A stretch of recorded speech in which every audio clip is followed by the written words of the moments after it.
somatic psychology and what it means, and a little bit, maybe some examples and things that you can use in your everyday life, and how it's really important for manifestation, and most especially for your confidence. Okay, so where the body goes, the mind follows. What does that what does that mean? Well, that means that if you correct someone's body language, you can affect their confidence levels. Okay, you can affect someone's confidence level just by adjusting their body language. Okay, now where the body goes, the mind follows. So as you correct the body and the body language, the mind starts to feel better. The mind will respond. Now, if you start with the mind, can you affect body language? Oh yeah, yeah. So what we do in my in my studies anyway, in my studies in my application with clients, is we start with the body because it's easier to get physical improvements that translate into mental improvements than the other way around. Good morning, guys. So what we do is we start by developing a person's voice. So when you start with vocal development, what happens? Well, you fire neurotransmitters. Neurotransmitters. They emit oxytocin and endorphins. Okay, and these hormones start to calm you inside. And when these hormones begin to calm you inside, you become confident. Because confidence is not adding something to you. Confidence is taking away the junk. Confidence is taking away the bad emotions, the negative feelings. Okay? Confidence is not adding a whole bunch of things onto you. You know, the reason why a lot of people think that is because people go to the gym, they lift weights, right? They get muscular, they get confident. Okay? That's just one type of confidence. When my clients come to me, for example, right, my first question is like, how positive do you think you are in your life by percentage? And most people will say, oh, 90% positive, 90% confident. Oh yeah, I'm confident. So when they come to, when they first come to me, I always ask them, I'm like, is this for confidence? Or, most people won't admit that confidence is actually what they're seeking, but they don't understand confidence in the proper context. They don't understand confidence as being calm. When you're calm, when you're clear, when you're open, you're confident. Okay? If you're guarded, if you're reserved, okay, these types of feelings or this type of behavior, then you need to work on your confidence. Because confidence does not care. Confidence does not, I'll say it again, confidence does not care. Okay, if you're walking around caring about something, right, what are you doing? You're assigning, right? You're assigning a feeling to something. Confidence is open. Confidence is the observer. Confidence is, okay, let me see what this is, right? You're open. There's no judgment involved with confidence. So when you're confident, you're sitting there going, let's see what this is, and observing it. And then you see what it is. It shows itself to you. And then you're like, oh, that's what that is. Okay. Now, at that point, you have an option to engage with it or not. Okay, engage, join. Okay. So we do this with thoughts. We do this with actions, with things, with people. In thought, you can join someone energetically in thought. All you have to do is agree. Okay, when you have agreement, you join. All you have to do is agree. So consent is important in the universe. We have to consent to ideas. We have to consent to feelings. We have to consent to thoughts. What happens if you don't consent? It goes by. You allow it to pass. Okay, there's an allowance there. You have to allow it to pass. You don't allow to join. You choose to join. If you do not choose something, you can allow it by. You can allow it to pass. How is this important with the body-mind connection? Well, the mind the mind chooses the most important things. Okay, the body chooses some things, right? But what do you call what's in here? Okay, so I know today's Sunday, so I'll get a little spiritual with you guys. What do you call what's in here? The energy that lives in here. You're not your body, you're not your name. You're that energy that lives in here. You're that spirit that lives in here. So there's a separation between the body and the spirit. And the spirit has control over the body all day long. The spirit tells the body what to do. Yet there's a separation. So the spirit doesn't sin, the body sins. The body is committed to the physical world. The spirit is not. Energy travels anywhere it wants to. Okay, you know what happens when you dream? You go somewhere else. And then have you ever felt yourself being like popped back in your body? And then you wake up? Interesting. Okay, so the mind-body connection is very important. Somatic psychology is a thing. Okay. Somatic psychology tells us that we can lead with the body or we can lead with the mind. So you can think your way to confidence, or you can work physically towards confidence. Physically towards confidence. Well, you can build your voice. You can build your muscles. You can work out and feel better mentally. Go to the gym, exercise, go to the beach, go walking, all of those things, right? They all add up to your confidence levels because it affects the mind. Now, how does the mind affect the body? Well, affirmations, meditation, vocalization, visualization. Now, amongst the two, it's visualization and vocalization that the subconscious recognizes first. So there is only the conscious, subconscious, and superconscious. Okay, now the superconscious, for the sake of this discussion, will represent God, or higher intelligence, infinite intelligence, higher self,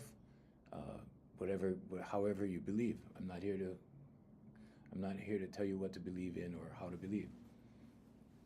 So the superconscious in that instance will be God. Now, how does the process work?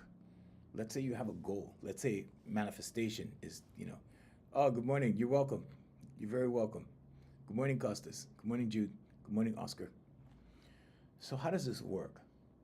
The conscious mind makes a decision. It decides, it chooses. Okay, it commits. It says, we're going to do that. Now, when you do that, in repetition, it goes into the subconscious as something familiar, as a belief. A belief is a thought you keep thinking. Okay, when you commit to something, you're identifying with it. Okay, when you identify with something, you make it something you do. And you commit to it. Okay, so now the subconscious believes it.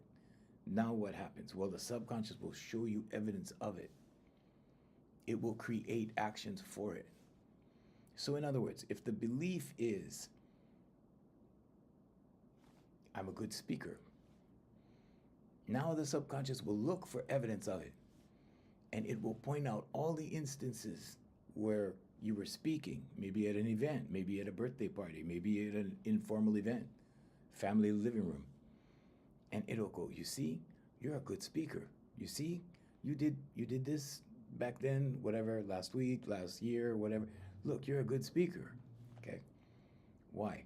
Because it's now integrated as a belief into your subconscious. What does the superconscious do? The superconscious takes this evidence And this belief and says, okay, you believe you're a good speaker, you have all this evidence of being a good speaker, we're going to open the doors so that you have more opportunities to speak. And it will give you intuitive thought. You get intuitive thought from the right brain.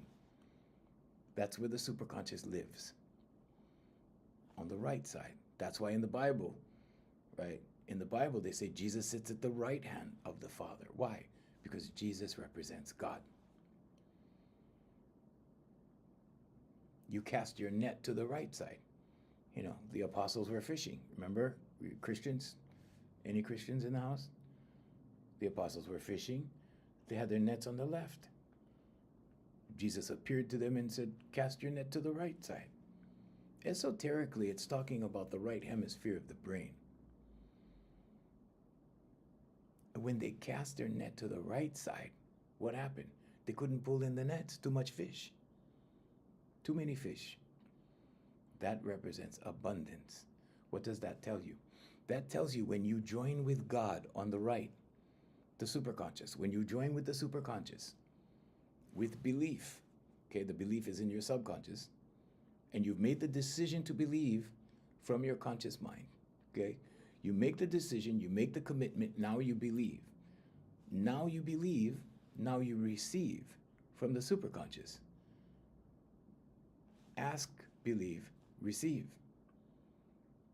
Intention, belief, receive. You pray, you believe in your prayer, you receive the blessings. Okay, ask, believe, receive. For you Christians, it's in your Bible, Mark 11:24. Check it out. It's also in Matthew. It's also in Luke. There's various scriptures concerning that. But where the body goes, the mind follows. It's very important to understand this.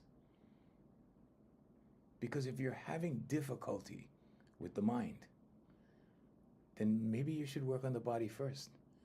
If you can't, you can't concentrate, you can't focus, you can't decide. Decision becomes difficult when there's so many options. If you have two options, no problem, right? It's this one or this one. But human beings have infinite possibilities for every decision or for every topic, right? For every single thing that there is to be made a decision on, there's infinite possibilities. There's not just one or two. If there were just two avenues, it would be simple. Sometimes we have 5 visible possibilities in front of us, but infinite possibilities in the back of that. So when you start figuring out the hows, when you try to figure out the hows, that's when you get stuck, right? And you get stuck. Thank you, Phil. That's when you get stuck. You get stuck because you're going, well, if I do this, this will happen. If I do that, that'll happen. You can't figure it out. There's no way you're going to know. You know what's really funny is that a friend of mine years and years ago made an appointment with a psychic, okay? They were going to go to this psychic, and she's very well known in Hawaii for being a psychic, for being accurate.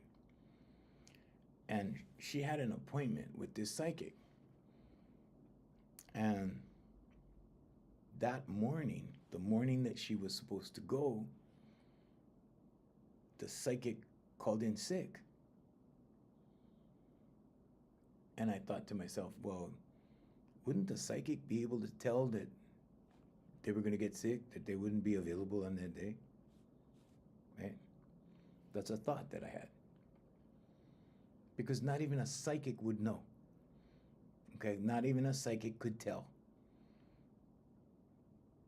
So a lot of people go to psychics for hows. How is this going to happen? How is that going to happen? How is this going to work?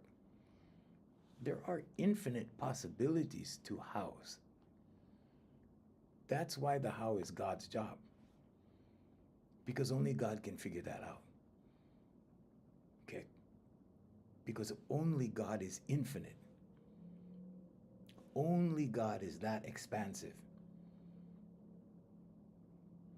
And that's why I get such a kick out of watching human beings stand at a pulpit professing to know the will of all creation. I think it's entertaining. I think it's interesting. I think it's funny. How would they know? They're assuming. So my point is, you don't know how. You don't have to know how. You should never preoccupy yourselves with how. All you need to do is focus on what and why. What do I want to do? What do I want to accomplish? What do I want to manifest?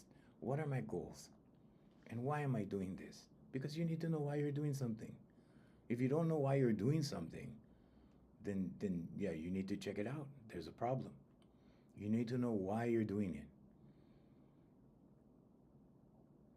When you know what and when you know why, there's a rudder on the boat. Because now you know what it is, so you know what the target is. One of my clients I've convinced her to pursue her master's degree. And now she's doing her master's degree. She's been in the program for a couple of months now. And yesterday I asked her, I said, what's the target? And she said, I don't know. And I said, okay, you have to have a target. Okay, if you don't have a target, it's like the boat with no rudder. Okay, when you apply a target, and all you need to know is what? Okay, the target, what it is. But you have to have a target. Now you have a rudder on the boat. Now the boat goes straight.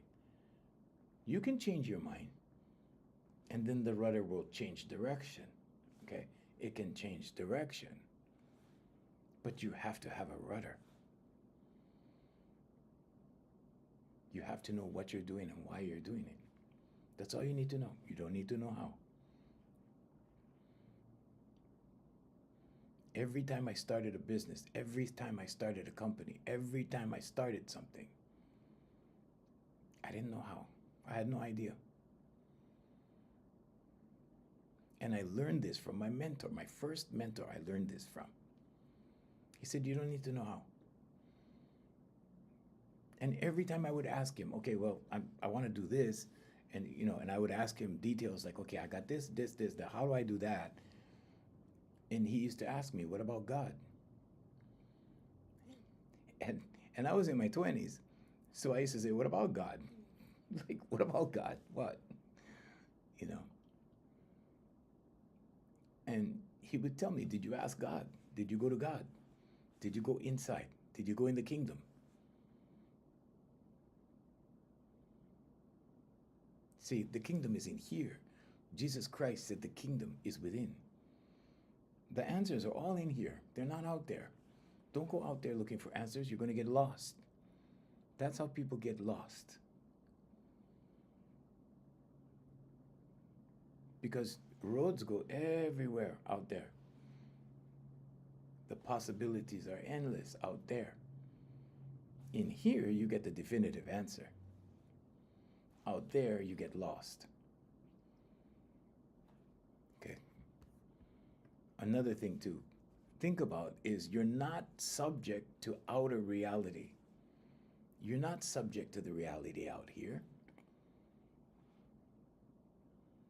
The reality out here is subject to you. You're projecting your reality every day from within. Okay, your brain is interpreting information. Your brain doesn't experience reality. It interprets reality. According to what? According to the conscious, subconscious, and superconscious that are all in here.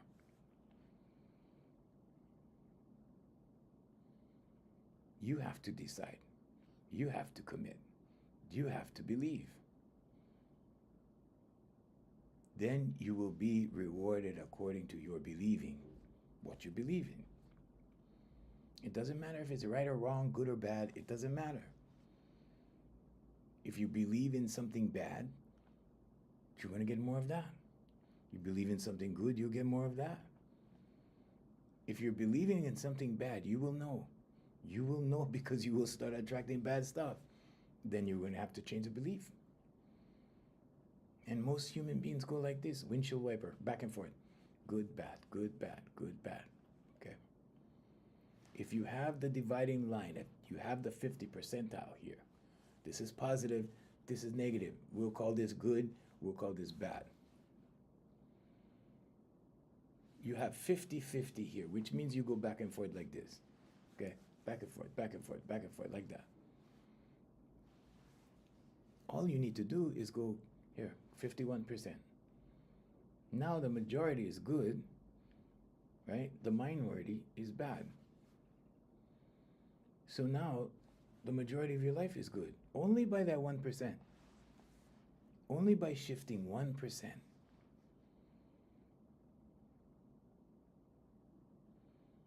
Everything out there reacts to everything in here. Okay, when you change this one, everything changes. Everything changes. How is your spouse behaving? You want to change it? All you got to do is change this. Because if you react in the same way, nothing's going to change.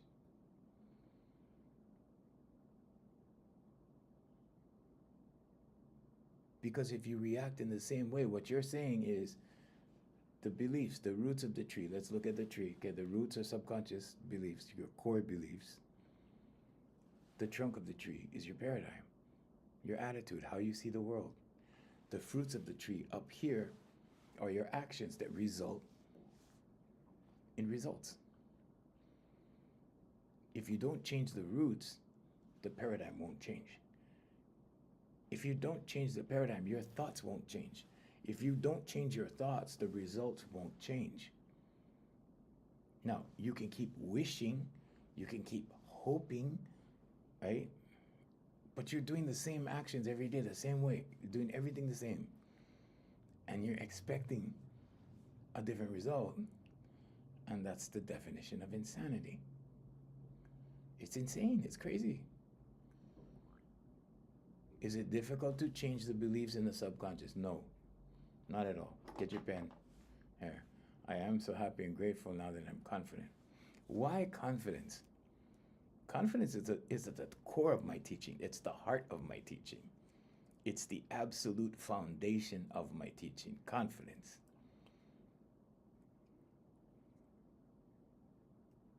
Every time I ask someone, like when I first meet them, my clients, when I first get to know them, right?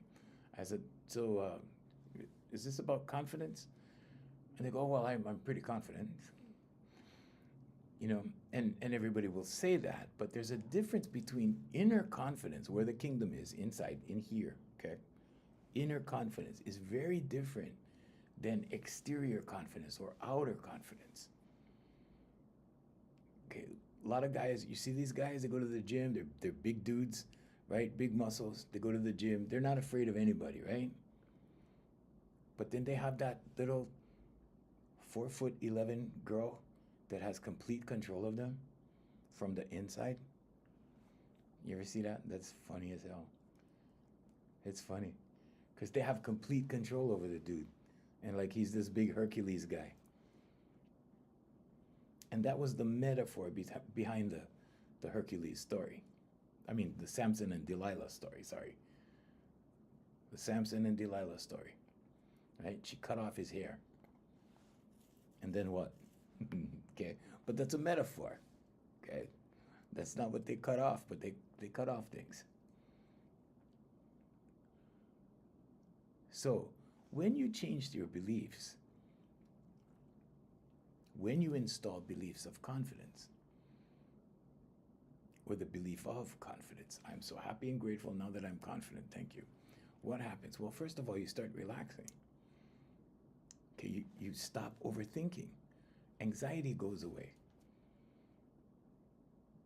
And you become more firm in your beliefs, whatever they are. I'm not here to tell you what to believe. You believe what you want. But if you're going to believe something, you might as well be positive about it. You might as well be faithful to it, right? And stick to it. Because, whether you believe or you don't, whatever you believe, it doesn't matter what you believe, you're a believer. Humans are believers. Whether you believe in God or you don't believe in God, either way, you're a believer. But it's very important to acknowledge the fact that there's the conscious, subconscious, and superconscious all in here. It's all in here. There's no out there. The only thing out there is nature and things from someone else's in here, out there. That's all that's out there. Everything else is in here. God lives in here, in the right brain, the right hemisphere of the brain. Jesus sits at the right hand of the Father, not the left. You'll never hear that. You'll never hear anybody say Jesus sits at the left hand of the Father. It doesn't exist. It doesn't happen because it's talking about the right hemisphere of the brain. So when you pray, you make a connection, okay? Or you make a connection, or you make a connection. What are you connecting? You're connecting the right brain with the left hand to the left brain with the right hand. And you're bringing them together when you pray. Or when you pray. Okay? Or when you pray. Depending on your mudra when you pray. Okay? This is why in meditation you form a circuit. You form a circuit. You're forming a circuit between the right hemisphere and the left hemisphere of the brain. When you pray like this, you're forming a circuit. You're an electromagnet. You form a circuit between the right and left hemispheres of your brain. And when you pray, you're forming or establishing hemisync. Now, hemisync happens in deep prayer. It happens in deep meditation. It happens when you're a child. But as an adult, without the intention, without the application, and it's a little bit of work, it's a little bit, it takes a little bit to get started, there's no hemisync. Very little hemisync. It happens infrequently, once in a while, under the right conditions. But where the body goes, the mind follows. So it's important to understand what happens when you do this. It's very important to understand what happens when you do this. Or what happens when you do this. Okay. So prayer like this is very important. Prayer like this is very important. Meditation like this is very important, or like this. This is why you see the statues like this. Okay, the Buddhist statues, you see them like this, they're praying. People in India, they pray. Okay, in the East, they pray, they're like this. They're forming the circuit. You see people go like this. Okay, they're energizing the circuit. You go like this. What does this mean in body language? This means I'm expecting a good result, right? Okay, because this is energetically stimulating the right and left hemispheres of the brain. It's getting it going, right? Because the focus will be your hands. The focus is here, right? The focus is here. You're aware that you're doing this. You're doing this. And it just starts activating everything because your awareness, because you are awareness. You're that energy in here, that spirit in here. And everything has a vibration.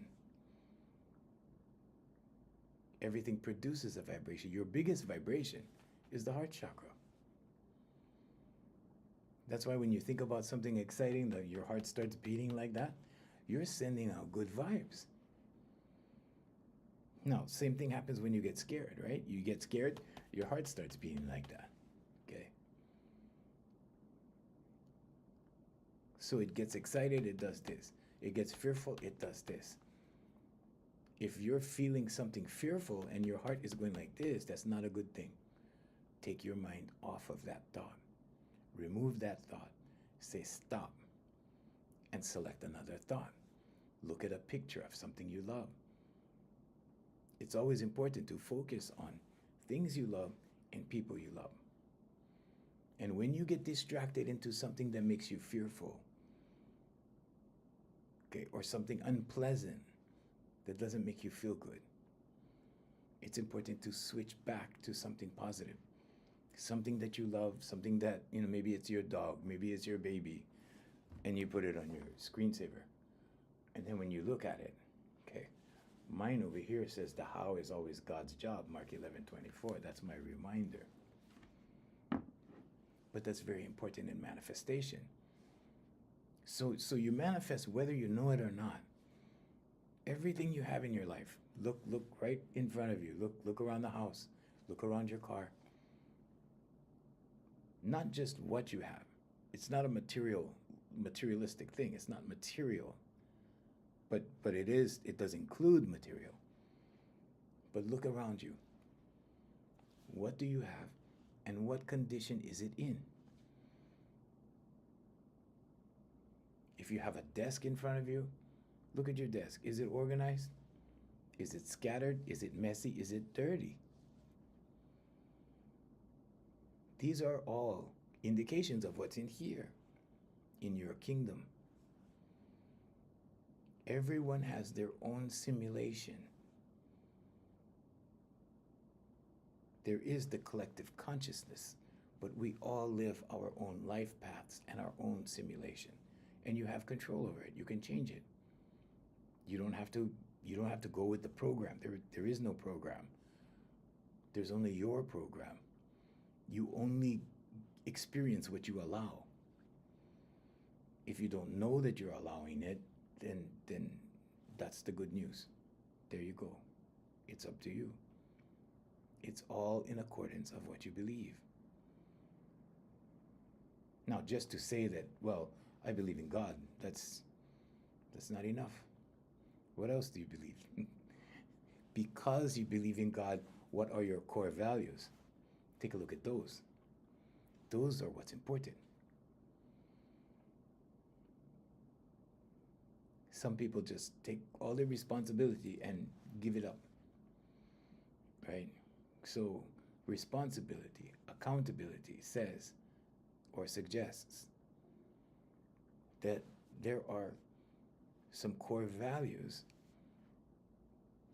that you have set, things that you believe in, that you have installed in your subconscious. And now these things, your subconscious will take these things and create more instances of it. Your superconscious will give you intuitive thought concerning it. And it will open doors. As you take the steps, the doors start to open.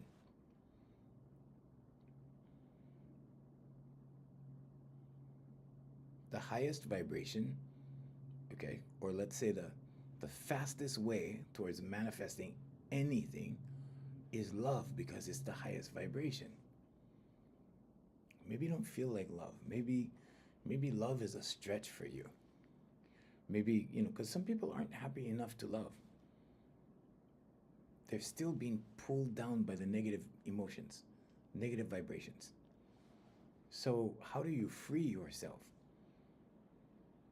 Like anything else, you start small and then you increase. Start small, okay? So the lowest positive emotion is satisfaction. At least be satisfied. When you get to satisfaction, now you can take the next step. Now there's hope.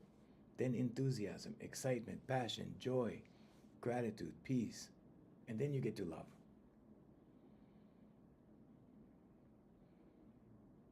Joy, gratitude, peace, and love are all on the same frequency. They're all closely related. But if you're not feeling it, you have to start small. and go one at a time, one at a time, one at a time, and get there eventually. So first, just be satisfied. That's all. Just be satisfied.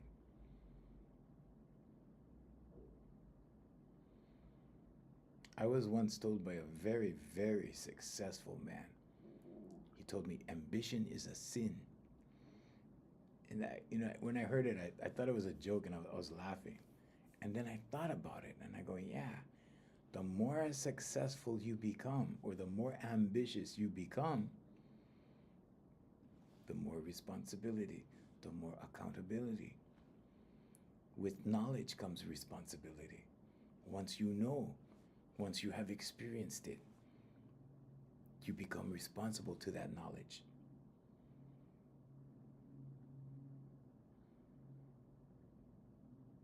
So to get to the higher vibrations, and we're talking emotional vibrations, okay?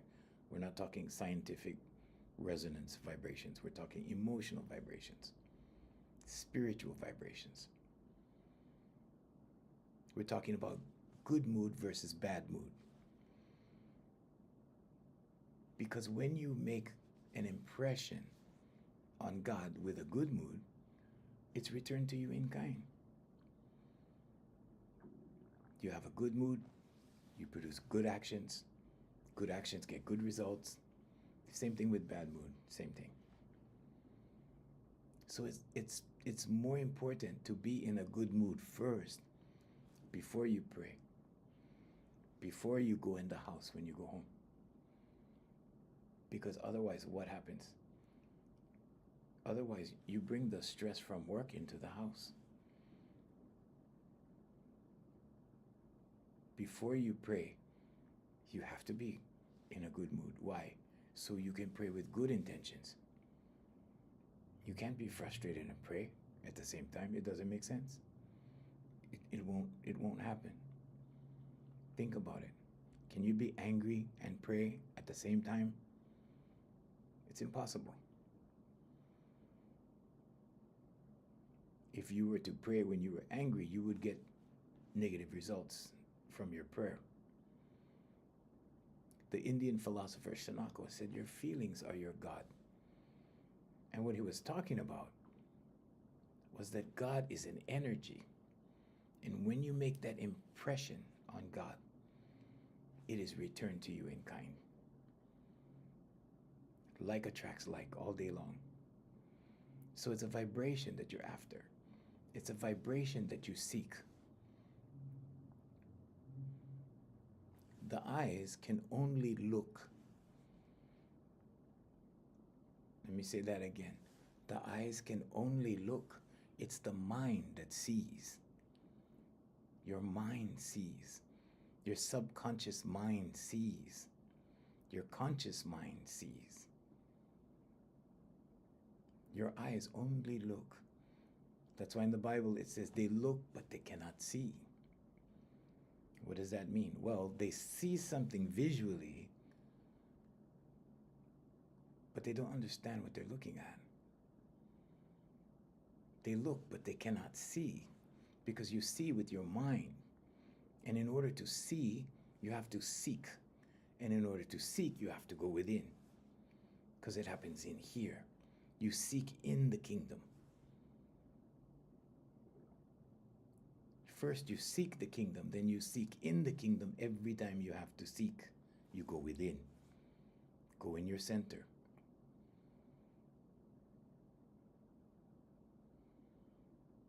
Your ears listen, but they cannot hear, because you're here with your mind. How do you do that? You go in the kingdom and you seek. You ask. Ask, believe, receive. First you ask in prayer. Okay, you believe in your asking, and then you receive. But you ask in here. And this is why in the Bible it tells you, pray in your closet. Because when you go out there to pray, out there, in the church, in the synagogue, in the temple,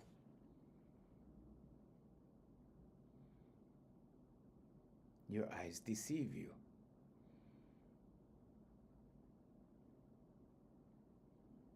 Because now you're in that place. Your eyes are looking at that place when they should be closed and focused in here.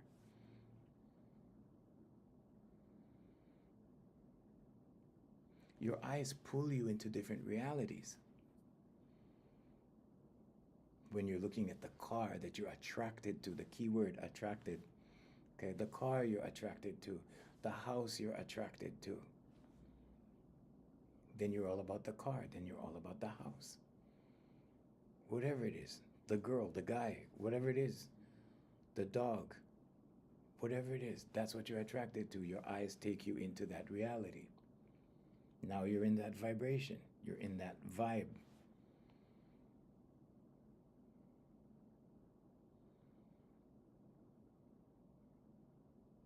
So when you're in that vibe, when you're in that reality, what happens to your subconscious?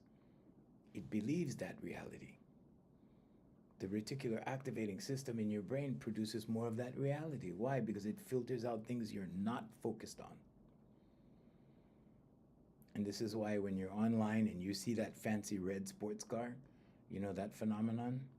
It's not a phenomenon. It's how human beings are designed. So you start seeing red sports cars all over the place. Wow, I never knew there were that many red sports cars, right? Why is it happening? It's because you're focused on it. Now you see more of it. They were always there. But when you're not paying attention, okay, paying attention, you have to pay attention. It costs you something. It costs your time. Your time is your life. When you are paying attention to something, it's a transaction. You are paying. You're paying with your life. So what are you giving attention to? But when you pay attention to something, now your subconscious is like, okay, that's what we like. Okay, that's what we're going to do. Now you have brought yourself into that reality. Because you are that powerful as a human being. And your reticular activating system filters out everything else that you're not focused on. And this is why when you focus on something, it grows. When you focus on something, you get more of it. When you're focused on God, you get more from God. You get more of God. When you're focused on work, you do better at work. Anything you focus on. A human being can be good at anything. It doesn't matter what it is. The human being just has to be interested in it. That's all. Interest, that's it. If you're interested in something, the rest is repetition. Do it over and over and over again. So don't do a job, don't get involved in an occupation where it's a challenge, it's a chore, it's a hassle. Because then it's not going to come easy. Then work is going to be hard and you're going to suffer.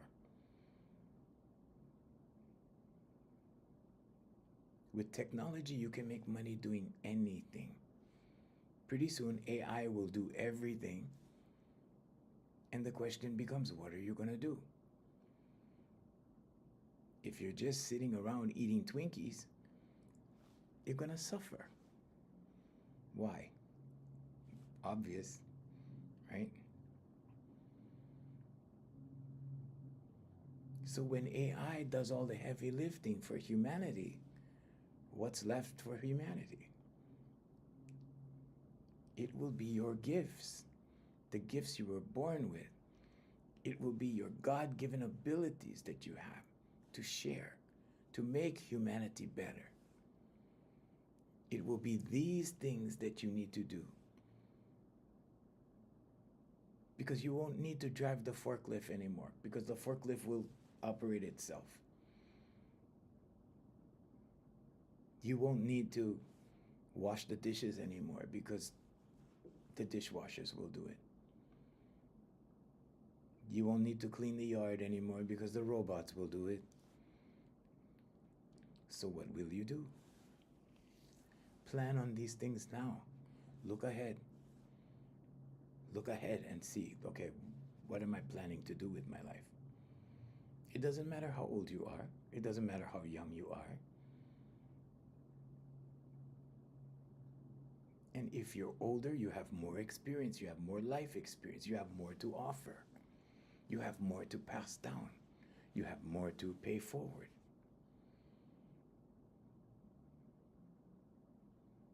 Because you have paid attention to things. You've paid for your experience because you paid attention. Everything in life is a transaction. Nobody gets something for nothing. So in order to obtain knowledge, you have to pay attention. It's a transaction.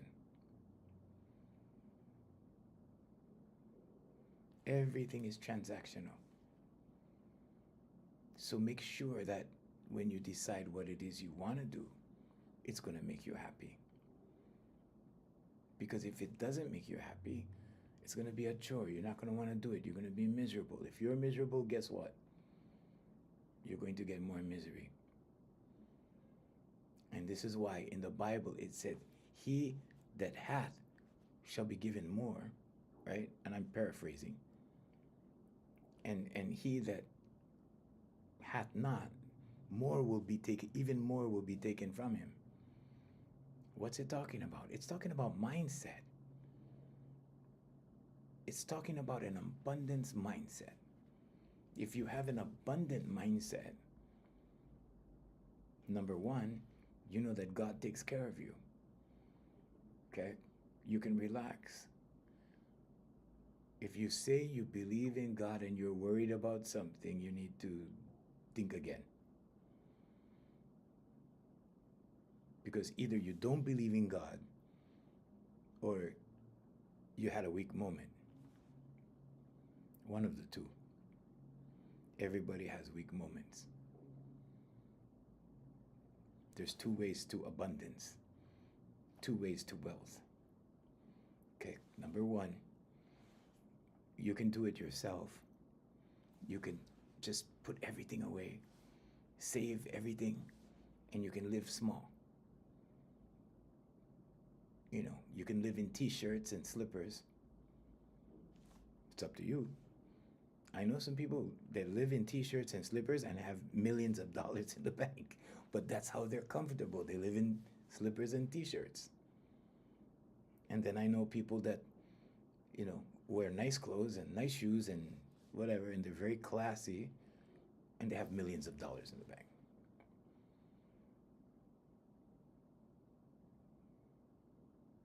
So that's one way. You can save everything, you know, save everything for the future. And sometimes when you save everything for the future comes, and now because you worked hard all your life and you saved everything and you denied yourself your whole life, and now you're getting sick, and now everything in the bank has to go pay the hospital, pay the doctor bills, pay for medicine. And then you kind of look at it and you go, hey, wait a minute now. I worked so hard all these years, and right? But then you ruin your body, and then it doesn't matter how much money you save. Everything is going to pay for the damage, right? And people go, well, life isn't fair. Duh, you were killing yourself for money. But that's one way for wealth. I'm not saying it's wrong. Anybody can save money. Anybody can put everything away, live small, whatever, and accumulate a fortune. But if you don't have a mindset of wealth, okay, an abundant mindset, it gets taken from you.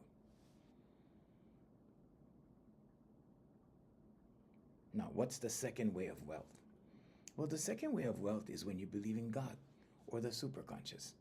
The conscious, subconscious, superconscious. The superconscious is God. I'm not telling you what God to believe in or whatever, that's up to you, but I'm just saying. infinite intelligence. You can call it that. You can call it Jesus Christ, Allah, whatever you want to call it, whatever it is for you. But when you have faith in that, when you understand the universal laws, when you understand that everything's connected, all of us are connected. We're connected by our energy. That's what we all have in common. We are all different, but we all have this spirit in us. God lives in here. When you rely on God for your living, or you rely on God for your measure, or you rely on God for your blessings, the blessings come when you need it. You know? Fear and doubt keep your manifestations from you. It's like putting up an energetic field here, and your blessings are trying to come to you, but you have doubt here, you have fear here. Why are you fearing? Oh, because you got the $300 phone bill. Fear, like, oh my God, what am I gonna, right? And then it's like, what? But I only get paid $500 and I gotta give $300 to the phone bill. You see? Fear. Okay. Doubt and fear. When this wall comes down, when the fear dissipates, when the doubt goes away, let's say it another way.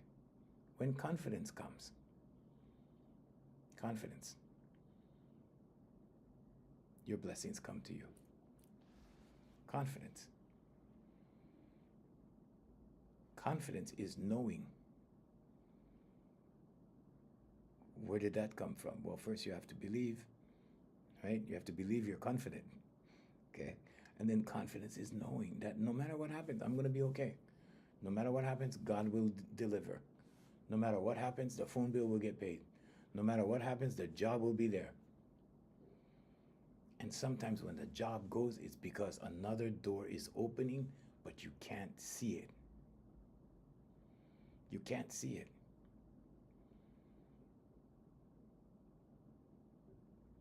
And the reason you can't see it is because you have to take the steps to it. When you take the steps, the doors begin to open. The right people come into play. That's the job of the superconscious. That's God's job. How you get there is God's job. You don't have to know how. You just have to want to get there. So you need a picture of what there looks like. And you have to be detailed about it. Don't just say, I want a new car. You could get a new toy car. You could get a new electric car. You could get a new, right? Be detailed about it. I would like a brand new blue BMW convertible, whatever. Write the model number down. Do whatever. But write it down. Be specific.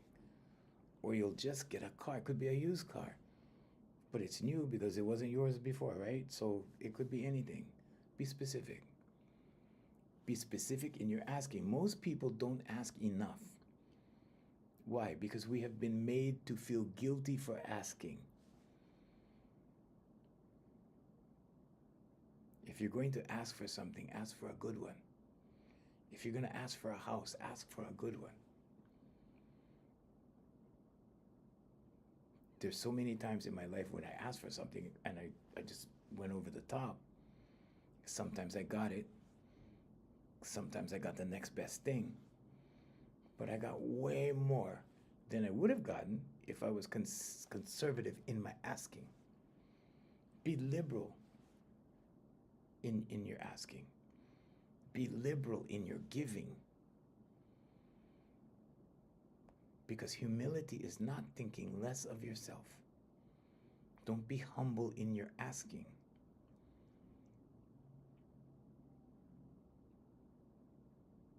Be humble in your giving, but not in your asking. Because humility is not thinking less of yourself. It's thinking of yourself less. It's putting others first. It's saying, here, I'll take care of you. Let me take care of you. Let me get that. Let me do that for you. Right? It's about that. That's humility, because at that point, you're not better than them. You're not thinking you're better than them. How can you do that? If you think you're better than them, you're not going to help them. Okay? Be in service. Be of service. then what happens? Then you start the chain, right? Generosity, kindness, compassion, love, charity. You start doing those things, you start practicing those things, then what happens? Well, God starts giving back to you. It has to happen. It cannot not happen. Affirmations, meditation, vocalization, and visualization, all aimed at one thing, has to happen. It has to happen. So if there's something in your life that's not happening that you want to make happen, start writing about it. Affirmations. I am so happy and grateful now that, what is it? Fill in the blank. Then start meditating on it. Go into the kingdom. Close your distractors. Okay, now ask, believe in your asking, and you will receive. Things will become clear. And you're going to find that a lot of things that we put labels on in society are just labels. A lot of those things are just business labels, corporate labels, labels that don't mean very much. They're superficial labels. You have been conditioned into feeling a certain way about certain things. Once you remove the labels, once you understand you don't need labels, once you understand the only thing you need is to go in the kingdom and be still, then you can ask, then you receive direction, then you perform the action and you get the result.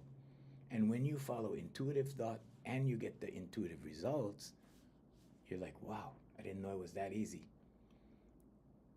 And on the outside, right, we're told something completely, oh, you have to go to 4 years of school for this. Then you got to go to grad school. Then you got to get the degree.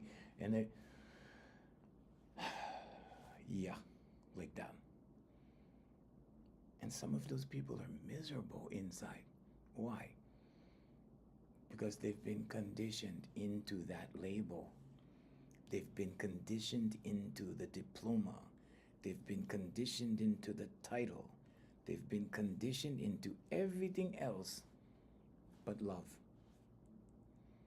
They've been conditioned into everything else in the physical world. And who's the king of the physical world? There you go. Christians know what I'm talking about. Okay, if you're not a Christian, just know that there's a separation between the physical and the spiritual. God is the king of the spiritual world. And these are opposites. The physical is different. It's the opposite. It's the opposing energy or the opposer. And God is spirit. And your spirit in here is eternal.